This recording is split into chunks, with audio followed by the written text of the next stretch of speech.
Hello guys, আসসালামু আলাইকুম। আপনারা কেমন আছেন? আশা করি আল্লাহর রহমতে ভালো আছেন। আমিও আল্লাহর রহমতে ভালো আছি। আজকে দেখেন গ্যাস নাই, আমি লাড়কি চুলায় রান্না করতেছি। আর রান্না করতে করতে একটা আমার জীবনের একটা দুঃখের কাহিনী আপনাদের সাথে শেয়ার করতেছি। যদি ভালো লাগে আপনাদের, তাহলে আমার ফেসবুক পেজটা লাইক কমেন্ট শেয়ার করে দিন। আর এই যে আমি যা আপনাদের বলতে আসছি, দেখেন, বাপ গরিব হোক আর বড়লোক বাপই হোক, কারণ সবাই তো আর বড়লোক থাকে না।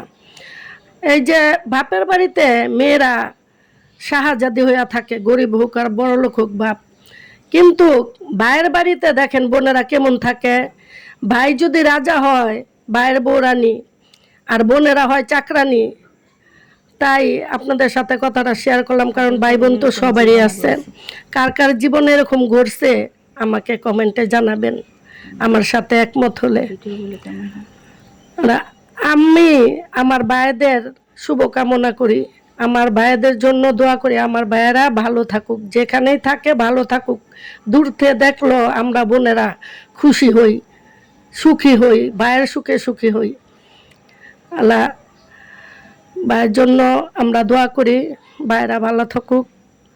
আপনাদের কি মনে হয় কমেন্টে জানাবেন।